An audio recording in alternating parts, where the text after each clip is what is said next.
Pernahkah Anda merasa lelah karena terlalu banyak memikirkan sesuatu yang sebenarnya berada di luar kendali? Pesan yang tidak dibalas. Komentar orang di media sosial. Cuaca yang merusak rencana.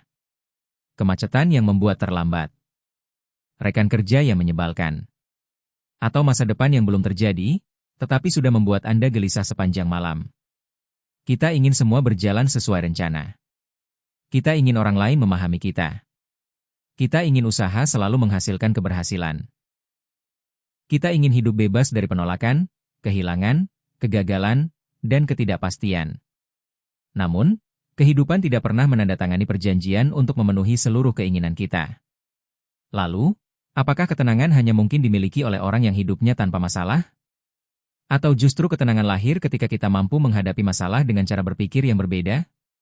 Buku filosofi teras karya Henry Manampiring memperkenalkan stoisisme, filsafat Yunani Romawi kuno, dengan bahasa yang dekat dengan kehidupan masyarakat modern.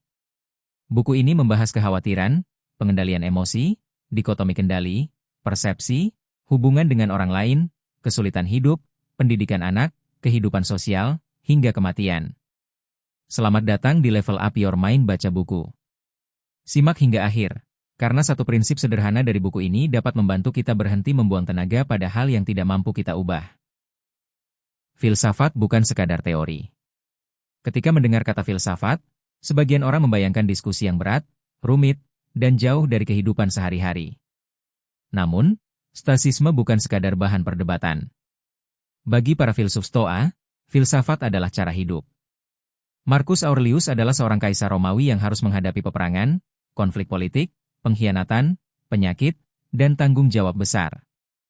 Ia tidak mempelajari filsafat untuk melarikan diri dari kenyataan. Ia menggunakan filsafat agar pikirannya tetap jernih di tengah kenyataan yang sulit. Epictetus pernah hidup sebagai budak. Seneca menghadapi intrik kekuasaan dan ketidakpastian hidup di lingkungan politik Romawi. Mereka bukan manusia yang hidup tanpa masalah. Justru karena masalah mereka besar, mereka membutuhkan prinsip yang membantu membedakan antara keadaan di luar diri dan respons di dalam diri. Filosofi teras tidak menjanjikan kehidupan tanpa rasa sakit. Filosofi ini menawarkan cara agar kita tidak menambahkan penderitaan yang tidak perlu di atas rasa sakit yang sudah ada. Prinsip terpenting, dikotomi kendali. Bayangkan Anda akan menghadiri sebuah wawancara kerja. Anda dapat mempersiapkan jawaban. Anda dapat mempelajari perusahaan. Anda dapat datang tepat waktu. Anda dapat berpakaian dengan rapi dan berbicara sebaik mungkin. Namun, Anda tidak dapat sepenuhnya mengendalikan keputusan pewawancara. Masalahnya, kita sering melakukan kebalikannya. Kita kurang serius mempersiapkan hal yang dapat dikendalikan, tetapi menghabiskan banyak energi mengkhawatirkan hasil yang tidak dapat dikendalikan. Inilah inti dikotomi kendali. Ada hal-hal yang berada dalam kendali kita, seperti penilaian kita, pilihan kita, niat kita, usaha kita, respons kita. Ada pula hal-hal yang tidak sepenuhnya berada dalam kendali kita.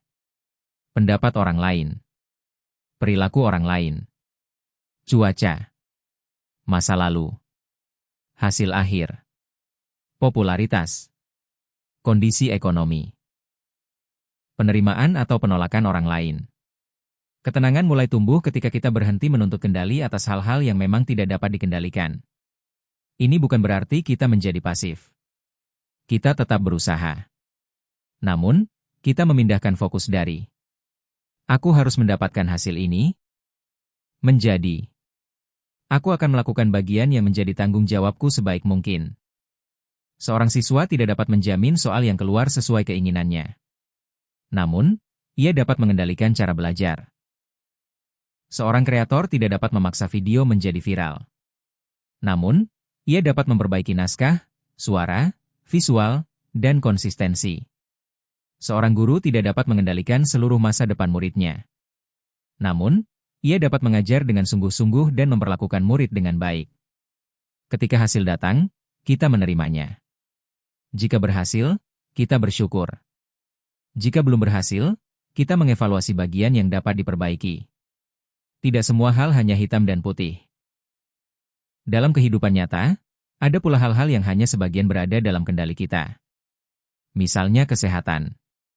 Kita dapat menjaga makanan, tidur, berolahraga, dan memeriksakan diri. Namun, kita tidak dapat menjamin tidak pernah sakit. Atau pertandingan olahraga. Seorang atlet dapat mengendalikan latihan dan strategi, tetapi tidak dapat mengendalikan kemampuan lawan, keputusan wasit, atau keadaan cuaca. Karena itu, buku ini juga membahas pendekatan yang lebih praktis. Fokuslah pada tujuan internal. Daripada berkata, "Aku harus menang," katakan, "Aku akan bertanding dengan disiplin dan memberikan kemampuan terbaik." Daripada berkata, "Semua orang harus menyukai presentasiku," katakan, "Aku akan mempersiapkan presentasi dengan jelas dan menyampaikannya sebaik mungkin." Tujuan internal tidak membuat kita kehilangan ambisi. Tujuan internal membuat ambisi tidak menghancurkan ketenangan. Peristiwa tidak langsung menciptakan emosi. Bayangkan seseorang tidak membalas pesan Anda. Peristiwanya sederhana. Pesan belum dibalas. Namun, pikiran mulai memberikan penilaian.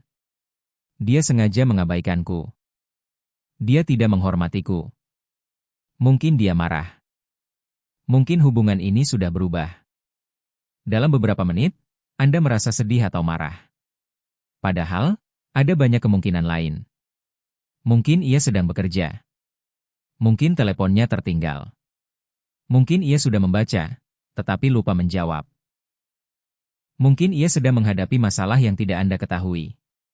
Stoicisme mengajarkan bahwa kita sering terganggu bukan hanya oleh peristiwa, tetapi oleh penilaian dan interpretasi terhadap peristiwa tersebut. Ini bukan berarti semua perasaan salah. Perasaan adalah nyata. Namun, interpretasi yang melahirkan perasaan belum tentu benar. Karena itu, ketika emosi muncul, jangan langsung memperlakukannya sebagai fakta. Tanyakan, apa yang benar-benar terjadi? Apa yang hanya merupakan asumsiku? Apakah ada penjelasan lain?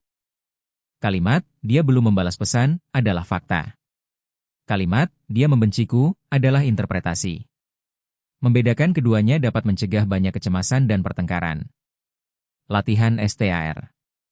Salah satu latihan praktis yang sering dikaitkan dengan pembahasan pengelolaan emosi dalam buku ini dapat diringkas melalui langkah STAR. Stop. Think and assess. Respond. Pertama, stop, berhenti sejenak. Ketika emosi muncul, jangan langsung mengirim pesan, membalas komentar, atau mengeluarkan kata-kata kasar. Kedua, think and assess, pikirkan dan nilai keadaannya. Apa faktanya? Apa interpretasinya? Apakah respons ini berada dalam kendali saya? Apakah tindakan saya akan memperbaiki atau memperburuk keadaan?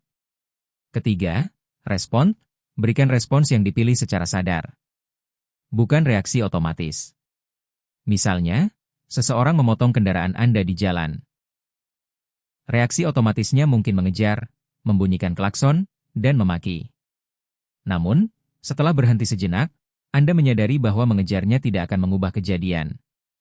Bahkan, tindakan tersebut dapat membahayakan diri dan orang lain. Anda tetap boleh merasa kesal. Namun, Anda tidak harus menyerahkan kemudi tindakan kepada rasa kesal. Stoicisme bukan mematikan emosi. Ada kesalahpahaman bahwa orang Stoa harus dingin, tidak boleh sedih, dan tidak boleh menangis. Padahal, Stoicisme tidak meminta manusia menjadi batu. Kehilangan tetap menyakitkan. Pengkhianatan tetap mengecewakan. Kegagalan tetap dapat membuat sedih. Yang dilatih adalah agar emosi tidak langsung menguasai penilaian dan tindakan. Sedih tidak harus berubah menjadi keputusasaan. Marah tidak harus berubah menjadi kekerasan. Takut tidak harus membuat kita berhenti menjalani hidup. Emosi dapat menjadi tamu. Namun, kita tidak harus memberikan kepadanya kendali penuh atas rumah. Menghadapi orang yang menyebalkan. Di dunia ini, kita akan bertemu orang yang kasar, egois, lambat, tidak peka, suka memotong pembicaraan, atau merasa selalu benar. Kita mungkin berkata, "Hidupku akan tenang kalau orang itu berubah." Namun, berharap semua orang berubah sesuai keinginan kita adalah cara tercepat untuk kehilangan ketenangan. Perilaku mereka berada di luar kendali kita. Yang masih dapat kita pilih adalah cara merespons. Stasisme mengingatkan bahwa orang berbuat buruk sering karena mereka menganggap tindakan tersebut benar atau menguntungkan menurut pemahamannya. Ini bukan berarti kita membenarkan kejahatan. Kita tetap dapat menegur, menetapkan batas, menjauh, atau menggunakan jalur hukum jika diperlukan. Namun, kita tidak harus memelihara kebencian sampai perilaku orang lain terus hidup di dalam pikiran kita. Kemarahan yang dipelihara sering lebih merusak diri sendiri daripada orang yang menjadi sasaran kemarahan. Ada ungkapan sederhana. Untuk merasa terhina, dibutuhkan dua pihak, orang yang menghina dan orang yang menerima penghinaan itu sebagai penentu harga dirinya. Kita tidak dapat selalu mencegah orang berbicara buruk. Namun, kita dapat menolak menyerahkan nilai diri kepada perkataan mereka. Melihat dari sudut pandang yang lebih luas. Ketika menghadapi konflik, kita biasanya melihat dunia hanya dari posisi sendiri. Aku yang paling disakiti. Aku yang paling benar. Orang lain tidak memahami keadaanku. Buku ini mengajak pembaca mencoba melihat dari sudut pandang orang lain. Mungkin orang yang membentak sedang menghadapi tekanan berat. Mungkin anak yang sulit diatur belum mampu menjelaskan emosinya. Mungkin pasangan yang terlihat diam sebenarnya sedang merasa takut. Memahami bukan berarti selalu menyetujui. Namun, kemampuan melihat perspektif lain membuat kita tidak terlalu cepat menghakimi. Ada pula latihan membayangkan diri melihat kehidupan dari tempat yang sangat tinggi. Dari atas, rumah kita terlihat kecil. Kota kita hanyalah satu titik. Konflik yang terasa memenuhi seluruh hidup ternyata hanya satu bagian kecil dari dunia yang luas. Latihan ini membantu mengembalikan proporsi. Masalah tetap ada, tetapi tidak lagi terlihat sebagai seluruh kehidupan. Kesulitan dapat menjadi latihan. Stoisisme tidak mengajarkan kita berharap tertimpa musibah. Namun, ketika kesulitan datang, kita dapat memilih cara memaknainya. Hambatan dapat menjadi latihan kesabaran. Kegagalan dapat menjadi latihan kerendahan hati. Kritik dapat menjadi latihan memeriksa diri. Kehilangan dapat mengingatkan bahwa tidak ada sesuatu yang kita miliki selamanya. Ada konsep amor fati, yaitu belajar mencintai atau setidaknya menerima bagian hidup yang telah terjadi.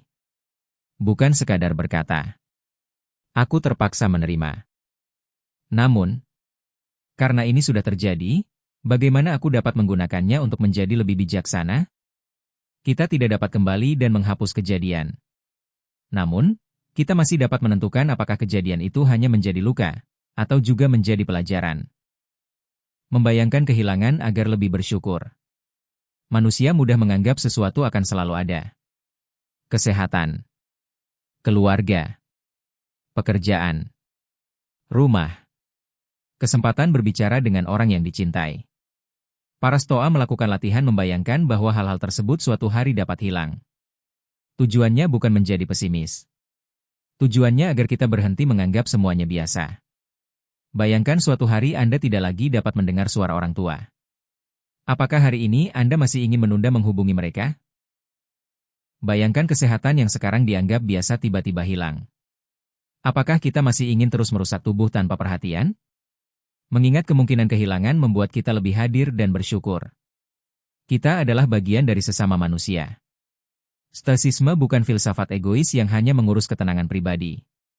Manusia dipandang sebagai makhluk sosial yang saling terhubung. Artinya, hidup yang baik tidak hanya tentang merasa tenang, tetapi juga bertindak adil, membantu sesama, dan menjalankan tanggung jawab dalam masyarakat. Kita tidak dapat berkata, "Itu bukan masalahku." Untuk setiap penderitaan orang lain.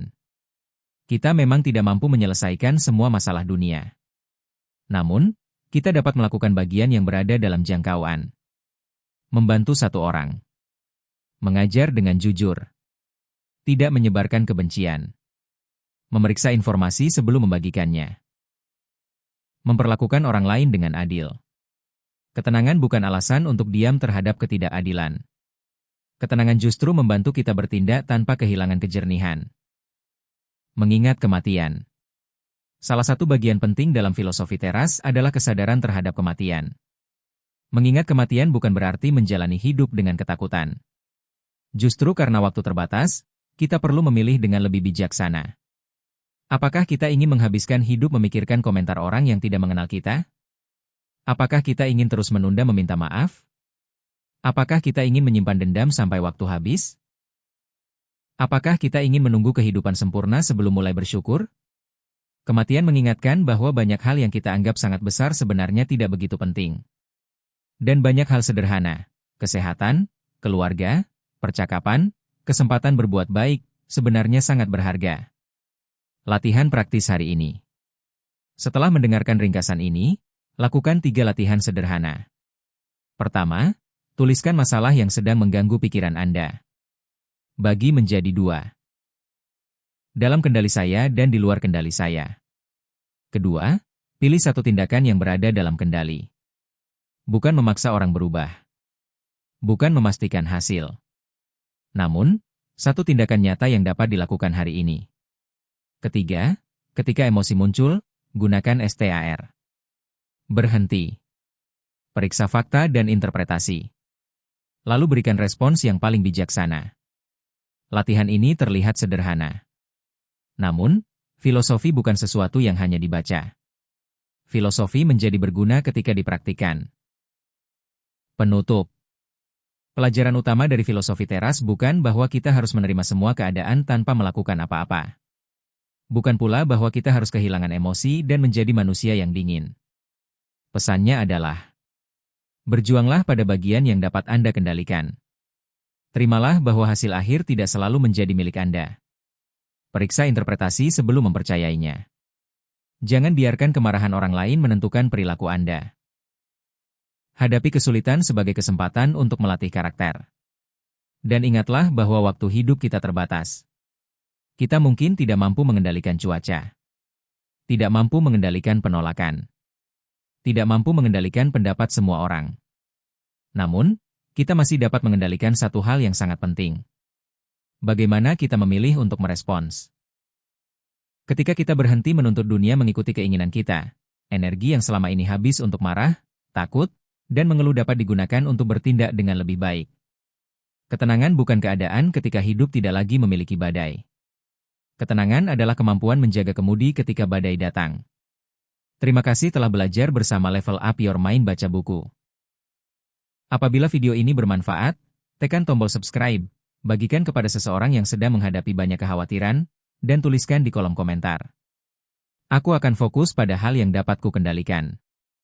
Sampai bertemu dalam ringkasan buku berikutnya. Baca gagasannya, kendalikan responsnya, dan naikkan level hidupmu.